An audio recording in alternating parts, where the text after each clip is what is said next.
ಈ ಕೆಟ್ಟ ನೆನಪು, ಕಹಿ ಘಟನೆ ಅಂತಾರಲ್ಲ, ಇವೆಲ್ಲ ಒಂಥರ ಸ್ಲೋ ಪಾಯ್ಸನ್ ಇದ್ದಾಗೆ. ನನ್ನ ಪ್ರಕಾರ ಕನಸು ಅನ್ನೋದು ಆ ವಿಷದಿಂದ ಪಾರು ಮಾಡೋ ಒಂದು ಸಂಜೀವಿನಿ ಇದ್ದಾಗೆ. ಆ್ಯಂಟಿವೆನಮ್ ಥರ ಕೆಲಸ ಮಾಡುತ್ತೆ. ನನಗೆ ಆ ನಂಬಿಕೆ ಇದೆ. ಚಿಕ್ಕವನಾಗಿದ್ದಾಗ ಭಾಳ ನೋವುಗಳನ್ನ ನೋಡ್ರೋ ನಾನು. ಅದನ್ನು ನಾನು ದಾಟ್ಕೊಂಡು ಇಲ್ಲಿ ತನಕ ಬಂದಿದ್ದೀನಿ, ಏನೋ ಅಚೀವ್ ಮಾಡಿದ್ದೀನಿ ಅಂದರೆ ಅದಕ್ಕೆ ನನ್ನ ಕನಸುಗಳೇ ಕಾರಣ. ನನಗೆ ಈ ಥರದ್ದೇನೋ ಒಂದು ಕೆಟ್ಟ ನೆನಪು ಕಾಡ್ದಾಗಲೆಲ್ಲ ನಾನು ಆ ಕನಸುಗಳನ್ನ ನೆನಪು ಮಾಡ್ಕೋತೀನಿ. ಆ ಕನಸುಗಳೇ ನನ್ನ ಇಲ್ಲಿ ತನಕ ಕೈ ಹಿಡಿದು ನಡೆಸ್ಕೊಂಬಂದಿರೋದು. ಕನಸಿಗೆ ಆ ಥರದ್ದೊಂದು ಶಕ್ತಿ ಇದೆ. ಕನಸು ನಮ್ಮ ಕಣ್ಣೀರನ್ನ ಒರೆಸುತ್ತೆ, ನೋವನ್ನು ಮರೆಸುತ್ತೆ. ನಾವು ಯಾವುದನ್ನು ಡೆಡ್ ಎಂಡ್ ಅಂತ ಅನ್ಕೋತೀವೋ ಅಲ್ಲಿಂದ ಮತ್ತೇನೋ ಹೊಸದಾಗಿ ಶುರು ಮಾಡೋ ಥರ ಮಾಡುತ್ತೆ. ಒಟ್ಟಿನಲ್ಲಿ ನಾವು ಕನಸು ಕಾಣೋದನ್ನು ಬಿಡಬಾರ್ದು ಅಷ್ಟೇ. That's important. ನಿಜ. ಏನೇ ಆದರೂ ಭರವಸೆನ ಕಳ್ಕೊಳ್ಬಾರ್ದು. ಆದರೆ ಈಗ ಮಲ್ಲಿ ಪರಿಸ್ಥಿತಿ ನೆನೆಸ್ಕೊಂಡ್ರೆ ತುಂಬಾ ಬೇಜಾರಾಗುತ್ತೆ. ಮಗು ಹೊಟ್ಟೆಲಿ ಒದ್ದಾಗೆಲ್ಲ ತಾನು ಗರ್ಭಿಣಿ ಅನ್ನೋದನ್ನ ಮರೆತು ಓಡ್ ಬಂದು ಆ ಖುಷಿನ ನನ್ನ ಹತ್ರ ಹಂಚ್ಕೋತಿದ್ಲು. ಆದರೆ ಈಗ ಬೇಡ ಅಂದರೂ ಹೊಟ್ಟೆ ಮೇಲೆ ಕೈ ಹೋಗುತ್ತೆ, ಮಗು ನೆನಪಾಗುತ್ತೆ. ಮಗುನ ಕಳ್ಕೊಂಡಿರೋ ತಾಯಿ ನೋವು ಹೇಗಿರ್ಬೋದಲ್ಲ. ಎಷ್ಟು ಕಷ್ಟ ಅದು. ತುಂಬಾ ಕಷ್ಟ ಅದು. ತಾಯಿ ಇಲ್ಲದೆ ಮಗುನು ಕಷ್ಟಪಡುತ್ತೆ. ತಾಯಿ ಮಗುವಿನ ಸಂಬಂಧ ಎಷ್ಟು ಅದ್ಭುತವಾದ ಸಂಬಂಧ. ಅದಕ್ಕೆ ಬೇರೆ ಹೋಲಿಕೆನೇ ಇಲ್ಲ. ಈ ಪ್ರಪಂಚದಲ್ಲಿ ಅದರಷ್ಟು ಬೆಲೆ ಬಾಳೋದು ಇನ್ನೊಂದಿಲ್ಲ. ಆ ಸಂಬಂಧ ತುಂಬಾನೇ ಗ್ರೇಟ್. ತಾಯಿಗೆ ಮಗುನೇ ಸರ್ವಸ್ವ ಆದರೆ ಮಗುಗೆ ತಾಯಿನೇ ದೇವರು.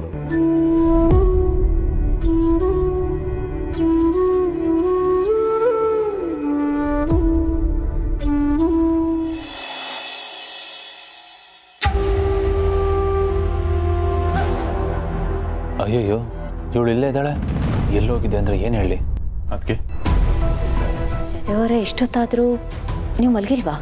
ಇಲ್ಲ ಅದಕ್ಕೆ, ಅದು ಮನಸ್ಸಿಗೆ ಸ್ವಲ್ಪ ಸಮಾಧಾನ ಇರಲಿಲ್ಲ ನೋಡಿ. ಈಚೆ ಲಾನಲ್ಲಿ ಕೂತಿದ್ದೆ. ನೋಡಿ, ನಿಮ್ಮ ನೋವು ನನಗೆ ಅರ್ಥ ಆಗುತ್ತೆ. ಆದರೆ ನೀವು ಧೈರ್ಯ ತಂದ್ಕೊಳ್ಳೇಬೇಕು. ನೀವು ಗಟ್ಟಿ ಆಗಲೇಬೇಕು ಜೊತೆಯವರೇ. ಅದೇಗೆ ಸಾಧ್ಯ? ಅದಕ್ಕೆ ಇದು ಮರೆಯುವಂಥ ವಿಚಾರ ಖಂಡಿತ ಅಲ್ವೇ ಅಲ್ಲ. ಬಟ್ ಸ್ಟಿಲ್ ಮರೆಯೋದಕ್ಕೆ ಟ್ರೈ ಮಾಡ್ತೀನಿ. ಲೈಫ್ ಲಾಂಗ್ ಹೀಗೆ ಇರೋಕ್ಕೆ ಆಗಲ್ವಲ್ಲ. ಅದಕ್ಕೆ we have to move on. Exactly, we have to move on and life must go on. ನಾವೆಲ್ಲರೂ ಈ ಮಾತನ್ನು ನೆನ್ಪಿಟ್ಕೊಂಡು ಇದರಿಂದ ಆಚೆ ಬರಬೇಕು. ಮಲ್ಲಿಗೆ ನೀವು ಧೈರ್ಯ ಹೇಳಬೇಕು ಜಯದೇವರೇ. ನೀವು ಧೈರ್ಯವಾಗಿರಬೇಕು. ನೀವು ಕುಗ್ಗೋದ್ರೆ ಅವಳು ಇನ್ನೂ ಕುಗ್ಗೋಗ್ತಾಳೆ. So please. ಖಂಡಿತ ಅದಕ್ಕೆ ನಾನು ಇದು ಎಲ್ಲದರಿಂದ ಆಚೆ ಬಂದೇ ಬರ್ತೀನಿ. ನೀವು ಯಾರು ಪ್ಲೀಸ್ ಬರೀ ಮಾಡಬೇಡಿ. ಅಲ್ಲಿ ಕಮ್ಮರು. Good night. Good night.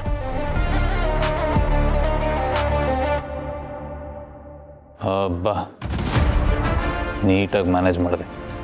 ಇವಳು ನೋಡಿದ್ರೆ CBI ಆಫೀಸರ್ ನೋಡ್ದಂಗೆ ಆಗತ್ತೆ. ಹುಷಾರಾಗಿ ಬ್ಯಾಲೆನ್ಸ್ ಮಾಡಬೇಕು.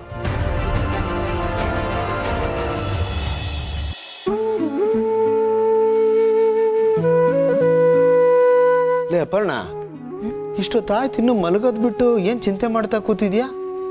ಯಾಕೇನೈತೆ? ಡುಮ್ಮನ ಬಗ್ಗೆ ಯೋಚನೆ ಮಾಡ್ತಾ ಇದ್ದ ನಾನು. ಏ, ಅವನಿಗೇನೇ ಆಗಿದೆ? ಅವನು ಆರಾಮಾಗಿ ಇದ್ದಾನಲ್ಲ.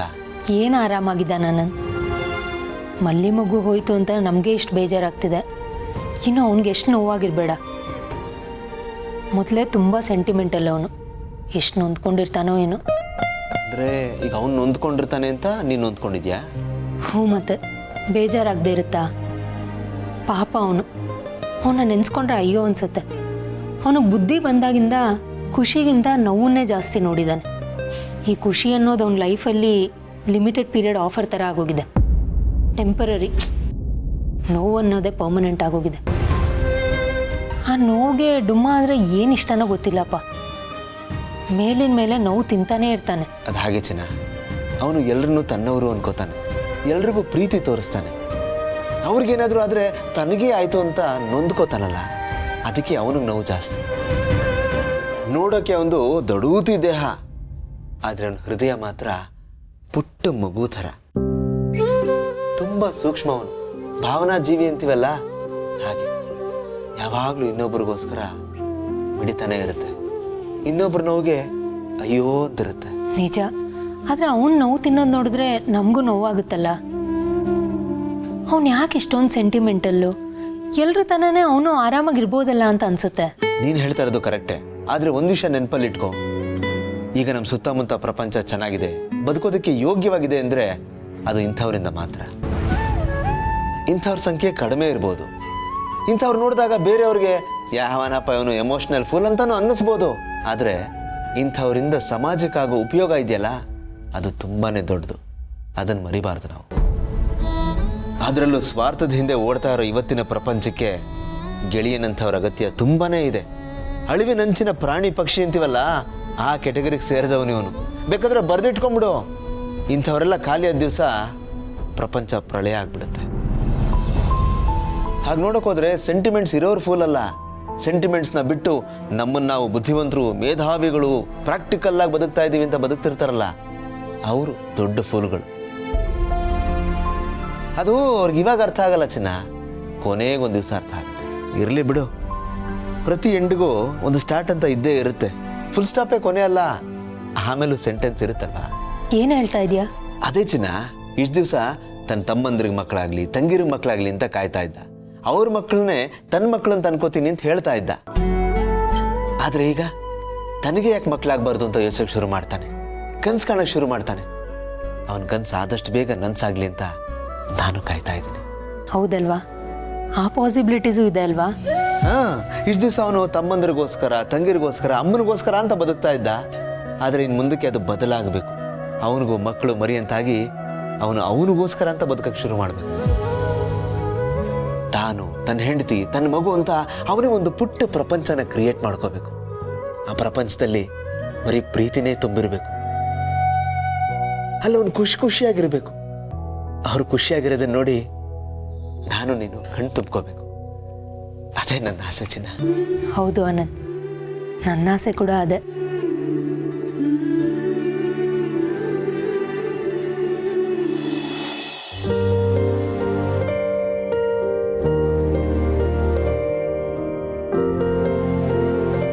Good night. Good night. Bhoomika, light. Sorry by mistake ಆಗುತ್ತೆ.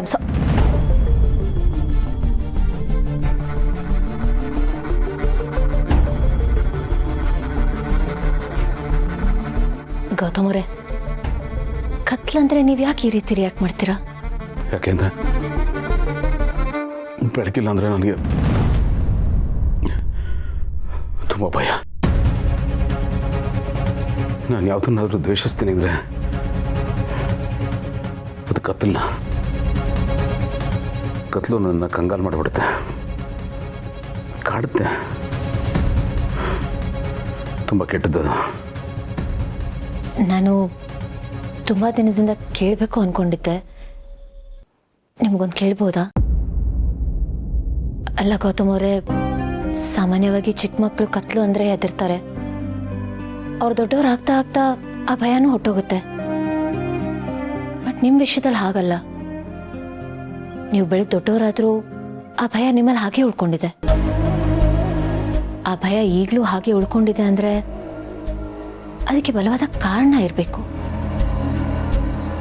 ಬಾಲ್ಯದಲ್ಲಿ ನಡೆದಿರೋ ಒಂದು ಕೆಟ್ಟ ಘಟನೆನೋ, ಕಹಿ ಅನುಭವನೋ, ಚೈಲ್ಡ್ ಟ್ರಾಮಾ ಅಂತಾರಲ್ಲ, ಆ ಥರದ್ದೇನಾದರೂ ಆಗಿದೆಯಾ? ಭಯ ಆಗ್ತಿದೆ ಅಂದರೆ ಅದಕ್ಕೆ ಕಾರಣ ಇರಬೇಕಲ್ವಾ? ಭಯಕ್ಕೆ ಭಯನೇ ಕಾರಣ ಭೂಮಿಕಾ. ಅದೇ ಯಾಕೆ ಅಂತ ಗೌತಮರೇ, ಸೈಕಾಲಜಿಕಲಿ ನಮಗೆ ಭಯ ಆಗುತ್ತೆ ಅಂದರೆ ನಮ್ಮ ಜೀವನದಲ್ಲಿ ಯಾವತ್ತೋ ಒಂದ್ಸಲ ಏನೋ ಒಂದು ಆಗಿರುತ್ತೆ, ಒಂದು ಇನ್ಸಿಡೆಂಟು, ಆ ಎಕ್ಸ್ಪೀರಿಯೆನ್ಸು, ಆ ಭಯ ನಮ್ಮ ಸಬ್ಕಾನ್ಷಿಯಸ್ ಮೈಂಡಲ್ಲಿ ಹಾಗೆ ಉಳ್ಕೊಂಡ್ಬಿಡುತ್ತೆ. ಮತ್ತೆ ಆ ರೀತಿ ಆದಾಗ ಆ ಇಮೋಷನ್ ಟ್ರಿಗರ್ ಆಗುತ್ತೆ. ನಾವು ಅದನ್ನು ಎಷ್ಟು ಮುಚ್ಚಿಡ್ತೀವೋ ಅದಷ್ಟೇ ಜಾಸ್ತಿ ಆಗುತ್ತೆ. ಬಟ್ ಅದೇ ಶೇರ್ ಮಾಡಿಕೊಂಡ್ರೆ ಕಮ್ಮಿನೂ ಆಗ್ಬೋದು. ನಿಮ್ಗೇನು ಅಭ್ಯಂತರ ಇಲ್ಲ ಅಂದರೆ ನಿಮ್ಮ ಈ ಭಯಕ್ಕೆ ಏನು ಕಾರಣ ಅಂತ ನನ್ನ ಹತ್ರ ಹೇಳ್ಕೊಬೋದಾ?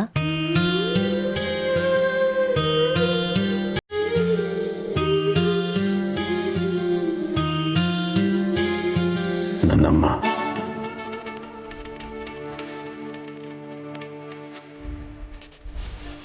ಅಮ್ಮನಾ? ಹೌದು, ನಮ್ಮನೆ ಕಾರಣ.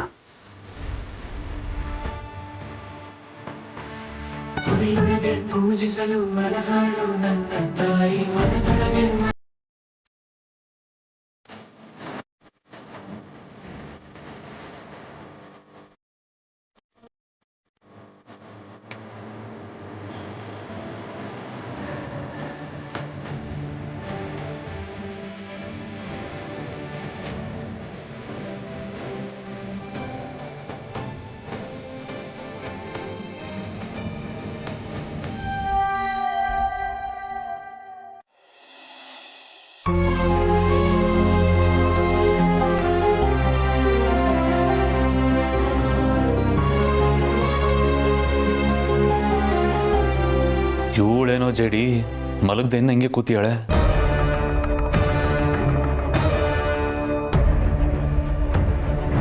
ಮಲಿ, ಯಾಕೆ ಇನ್ನೂ ಮಲಗಿಲ್ಲ? ನಿದ್ರೆ ಬರ್ತಿರ್ಲಿಲ್ಲ, ಅದಕ್ಕೆ ಎತ್ತಿದ್ದೆ, ಮಲಗಿಲ್ಲ. ಹಾಂ, ಸಾರಿ ಮಲಿ, ಅದು ನಿನ್ನನ್ನು ಒಬ್ಳನ್ನ ಬಿಟ್ಟು ಹೋಗ್ಬಿಟ್ಟೆ. ತುಂಬ ಮಿಸ್ ಮಾಡ್ಕೊಂಡೆ ಅನ್ಸುತ್ತಲ್ಲ ನನ್ನನ್ನು? ಹಾಗೇನಿಲ್ಲ, ಗೊತ್ತು ಬಿಡ್ರಿ. ನೀವೆಲ್ಲಿ ಹೋಗ್ತಿದ್ದೀರ ಅಂತ ನನಗೆ ಗೊತ್ತು. ನಂಬಿಕೆ ಅನ್ನೋದು ಎಷ್ಟು ಕುರುಡು ಅಂತ ನನಗಿವಾಗ ಅರ್ಥ ಆಗ್ತಾ ಐತೆ. ಅದು ನಿನ್ನಷ್ಟೇ ಬೇಜಾರಾಗಿದೆ ಮಲ್ಲಿ. ಆ ಬೇಜಾರು ಕಳೀಲಿ, ಸ್ವಲ್ಪ ಸಮಾಧಾನ ಆಗಲಿ ಅಂತಲೇ ಹಾಗೆ ಸುಮ್ಮನೆ ಹೊರಗಡೆ ಸುತ್ತಾಡ್ಕೊಂಬರೋಣ ಅಂತ ಹೋಗಿದ್ದೆ. ನಂಗೆ ಗೊತ್ತು ಮಲ್ಲಿ, ನೀನು ಮಗು ಬಗ್ಗೆನೇ ಯೋಚನೆ ಮಾಡ್ತಿದ್ಯಾ ಅಂತ. ಪ್ಲೀಸ್ ಮಲ್ಲಿ, ಅದರಿಂದ ಹೊರಗಡೆ ಬಾ. ನೀನು ಎಷ್ಟೇ ಯೋಚನೆ ಮಾಡಿದ್ರು ಈಗ ನಡೆದಿರೋದನ್ನು ಸರಿ ಮಾಡೋಕ್ಕಾಗಲ್ಲ ಅಲ್ವಾ? ನೀನು ಅದೇ ಬೇಜಾರಲ್ಲಿದ್ದರೆ ನನಗತಿ ಏನು ಮಲ್ಲಿ? ನನಗೂ ಬೇಜಾರಾಗತ್ತೆ ಅಂತ ಗೊತ್ತು ತಾನೇ ನಿನಗೆ? ಗೊತ್ತು. ಮತ್ತು ಗೊತ್ತಿದ ಮೇಲೂ ಯಾಕೆ ಮಲ್ಲಿ ಹೀಗಿದೆಯಾ? ಮಲ್ಲಿ ಪ್ಲೀಸ್, ನನಗೋಸ್ಕರನಾದರೂ ನೀನು ಇದರಿಂದ ಹೊರಗಡೆ ಬರಬೇಕು ಮಲ್ಲಿ. ನಿಜ, ನಿನ್ನನ್ನು ಈ ಥರ ನನ್ನ ಕೈಲಿ ನೋಡೋಕ್ಕಾಗೋದಿಲ್ಲ ಮಲ್ಲಿ. ನಾನಂದ್ರೆ ನಿಮ್ಗದೆಷ್ಟು ಕಾಳಜಿ, ಎಷ್ಟು ಪ್ರೀತಿ ಅಲ್ವಾ? ಎಂಥ ಪ್ರಶ್ನೆ ಅಂತ ಕೇಳ್ತಿದ್ಯಾ ಮಲ್ಲಿ? ಮಲ್ಲಿ, ನಾನು ಯಾರಿಗಾದ್ರೂ ಒಬ್ಬರಿಗೆ ಪ್ರೀತಿ ಮಾಡ್ತೀನಿ, ಯಾರಿಗಾದ್ರೂ ಒಬ್ರಿಗೆ ಕಾಳಜಿ ತೋರಿಸ್ತೀನಿ ಅಂದರೆ ಅದು ನೀನೇ ಮಲ್ಲಿ.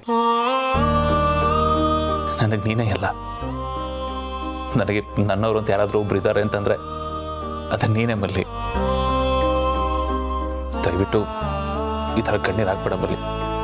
ನನ್ನ ಕೈಲಿ ಅದನ್ನು ನೋಡೋಕ್ಕೂ ಆಗಲ್ಲ, ಸಹಿಸ್ಕೊಳ್ಳೋದಕ್ಕೂ ಆಗೋದಿಲ್ಲ. ಈಗ ಆಯಿತು ಅಂತ ಪ್ಲೀಸ್ ವರಿ ಮಾಡ್ಕೋಬೇಡ ಮಲ್ಲಿ. ನಿನ್ನ ಜೊತೆ ನಾನಿದ್ದೀನಿ. ನನ್ನ ಹೆಂಡತಿ ಜೊತೆ ನಾನು ಯಾವಾಗಲೂ ಇದ್ದೇ ಇರ್ತೀನಿ ಮಲ್ಲಿ.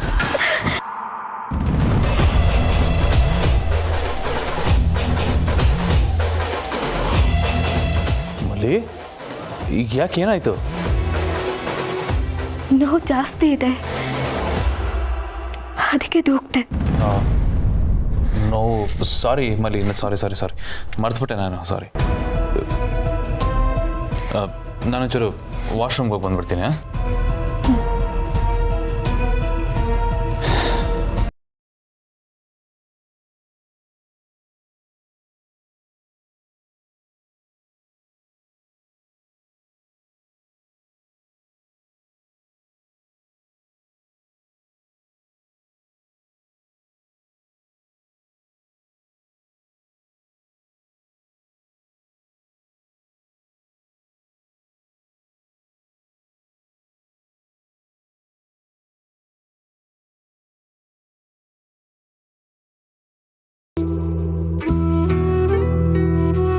ಗೌತಮ್ ಅವರೇ, ಅಮ್ಮ ಅಂದರೆ ಅಷ್ಟೊಂದು ಹೆದರಿಕೆನಾ ನಿಮಗೆ? ಅಷ್ಟೊಂದು ಭಯ ಬೀಳಿಸ್ತಿದ್ರು ಅವ್ರು ನಿಮ್ಮನ್ನ? ಜನರಲಿ ಅಮ್ಮಂದಿರು ಹಾಗಿರಲ್ವಲ್ಲ? ನಮ್ಮ ಅಮ್ಮನೂ ಹಾಗಿರಲಿಲ್ಲ ಭೂಮಿಕಾ. ಇನ್ಫ್ಯಾಕ್ಟ್ ಯಾವ ಅಮ್ಮಂದ್ರು ಆಗಿರಲ್ಲ. ನನಗೆ ಭಯ ಇರೋದು ಬೇರೆ ಕಾರಣಕ್ಕೆ. ಅದೊಂದು ಕೆಟ್ಟ ಇನ್ಸಿಡೆಂಟ್ ಅಷ್ಟೇ. ಮತ್ತೆ ನಿಮ್ಮಮ್ಮ ಹೇಗಿದ್ರು? ನಿಮ್ಮ ಥರ ಇದ್ರಾ? ಹಾಂ, ನನಗೆ ಅಮ್ಮನ ಹೋಲಿಕೆ ತುಂಬ ಇದೆ. ಹಾಗಂತ ಅಜ್ಜಿ ಯಾವಾಗಲೂ ಹೇಳ್ತಾ ಇರ್ತಾರೆ, ನನ್ನ ಇಮೋಷನ್ಸು, ನನ್ನ ಸೆಂಟಿಮೆಂಟ್ಸು, ನನ್ನ ಬುದ್ಧಿ, ನನ್ನಲ್ಲಿ ಸ್ವಲ್ಪನಾದರೂ ಒಳ್ಳೆತನ ಇದ್ದರೂ ಅದು ಅವಳಿಂದಾನೇ ಬಂದಿರೋದು ಅಂತ. ಹಾಗಿದ್ಲು ನಮ್ಮಮ್ಮ. ಅವ್ರ ಬಗ್ಗೆ ಇನ್ನೂ ಹೇಳಿ, ನಾನು ತಿಳ್ಕೋಬೇಕು.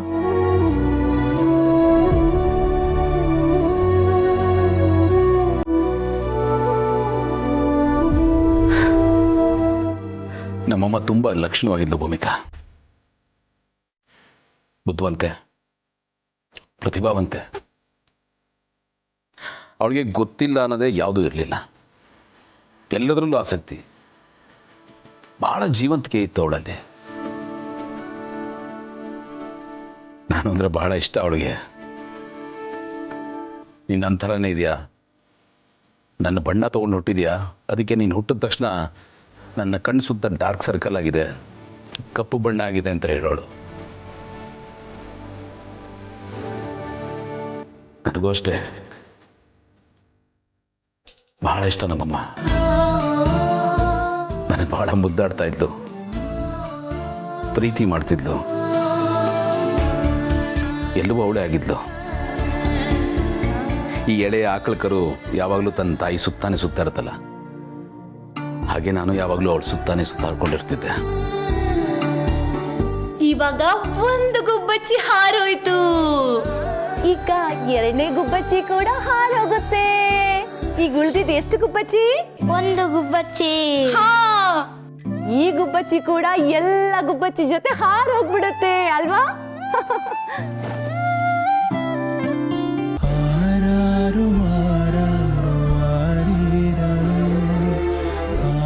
ಸೇವಂತಿಗೆ ಚೆಂಡಿನಂತ ಮುದ್ದು ಕೋಳಿ, ತಾಯಿ ಮಡಿಲಿನಲ್ಲಿ ಬೀಡು ಬಿಟ್ಟ ಮುದ್ದು ಕೋಳಿ. ಸೇವಂತಿಗೆ ಚೆಂಡಿನಂಥ ಮುದ್ದು ಕೋಳಿ, ತಾಯಿ ಮಡಿಲಿನಲ್ಲಿ ಬೀಡು ಬಿಟ್ಟ ಮುದ್ದು ಕೋಳಿ. ಅಮ್ಮನಿಟ್ಟದೇ ಅಮೃತ ಎನ್ನುವ ಕೋಳಿ, ತಾಯಿ ಮಡಿಲಿನಲ್ಲಿ ಬೀಡು ಬಿಟ್ಟ ಮುದ್ದು ಕೋಳಿ. ಸೇವಂತಿಗೆ ಚೆಂಡಿನಂಥ ಮುದ್ದು ಕೋಳಿ, ತಾಯಿ ಮಡಿಲಿನಲ್ಲಿ ಬೀಡು ಬಿಟ್ಟ ಮುದ್ದು ಕೋಳಿ. ತಾಯಿ ಮಡಿಲಿನಲ್ಲಿ ಬೀಡು ಬಿಟ್ಟ ಮುದ್ದು ಕೋಳಿ, ತಾಯಿ ಮಡಿಲಿನಲ್ಲಿ ಬೀಡು ಬಿಟ್ಟ ಮುದ್ದು ಕೋಳಿ.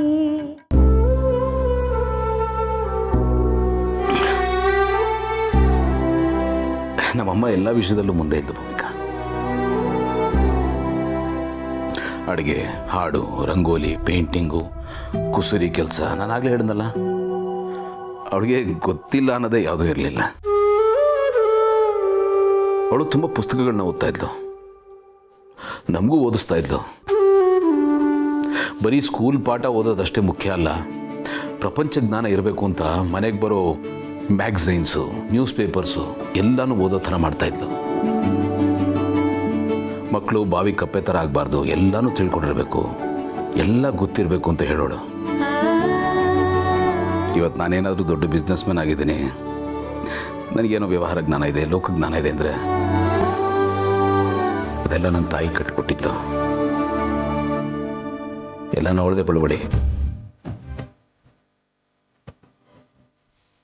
ಗೌತಮ್, ಯಾವಾಗಲೂ ಓದೋದು ಬರೆಯೋದನ್ನೇ ಮಾಡ್ತಾ ಇರ್ತೀಯಲ್ಲ, ಸ್ವಲ್ಪ ಆಟ ಕೂಡ ಆಡಬೇಕು ಅಲ್ವಾ? ಇವಾಗ ಆಟ ಆಡೋ ಸಮಯ, ಹೊರಗಡೆ ಹೋಗಿ ಆಟ ಆಡೋ ತಂದ. ನಮ್ಮಮ್ಮ ಬಹಳ ಗ್ರೇಟ್,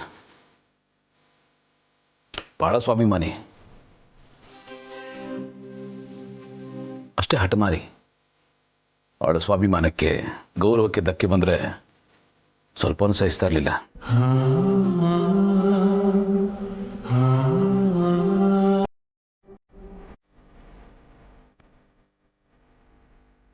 ಆದರೆ ಅಷ್ಟೇ ಮಗು ಮನಸ್ಸು. ಒಂದೊಂದ್ಸತಿ ಮಗುನೇ ಆಗ್ಬಿಡೋಳು. ಎಲ್ಲನೂ ಸಂಭ್ರಮಿಸ್ತಾ ಇದ್ಲು. ನನಗಿನ್ನೂ ಚೆನ್ನಾಗಿ ನೆನಪಿದೆ, ನಮ್ಮಮ್ಮ ಕ್ಯಾರಿ ನನ್ನ ತಂಗಿ ಅವಳ ಹೊಟ್ಟೆಯಲ್ಲಿ ಬೆಳೀತಾ ಇದ್ದಿದ್ದ ಟೈಮ್. ನನ್ನ ತಂಗಿ ಹೊಟ್ಟೆಲಿ ಒದೀತಾ ಇದ್ಲು. ನಮ್ಮಮ್ಮ ಖುಷಿಯಾಗಿ ನನ್ನನ್ನು ಕರೆಯೋಳು, ಬಾರೋ ನಿನ್ನ ತಮ್ಮನೋ ತಂಗಿನೋ ಹೊಟ್ಟೆಲಿ ಒದೀತಾ ಇದ್ದಾಳೆ ನೋಡು ಅಂತ.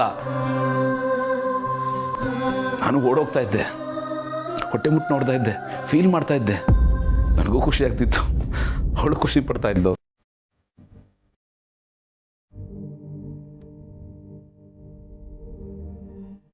ಅಮ್ಮ ತಂಗಿ ಒದ್ಲು. ಹೌದೇನೋ? ಅಮ್ಮಾಗ ಎಲ್ಲ ಮಂದ್ರು ಕೇಳೋ ಥರ ನಿನಗೆ ತಮ್ಮ ಬೇಕಾ ತಂಗಿ ಬೇಕಾ ಅಂತ ಕೇಳೋರು. ನಾನು ತಂಗಿ ಬೇಕು ಅಂತ ಕೇಳ್ತಾ ಇದ್ದೆ. ಯಾಕೆಂದರೆ ತಂಗಿ ಆದವಳು ನನ್ನ ಮಾತು ಕೇಳ್ತಾಳೆ, ನಾನು ಪಾಸಿಸಮ್ ಮಾಡ್ಬೋದು ಅಂತ. ನಂಗೆ ತಂಗಿನೇ ಹುಟ್ಟಿದ್ಲು. ನನಗೆ ಆಗಾದ ಖುಷಿ ಇದೆಯಲ್ಲ, ಅದು ಹೇಗೆ ಹೇಳಬೇಕು ಅಂತ ಗೊತ್ತಾಗಲ್ಲ. ನಾನಂತೂ ಇಡೀ ಊರಿಗೆ ಡಂಗೂರ ಸಾರ್ಕೊಂಬಂದ್ಬಿಟ್ಟೆ, ನಂಗೆ ತಂಗಿ ಹುಟ್ಟಿದಾಳೆ ಅಂತ.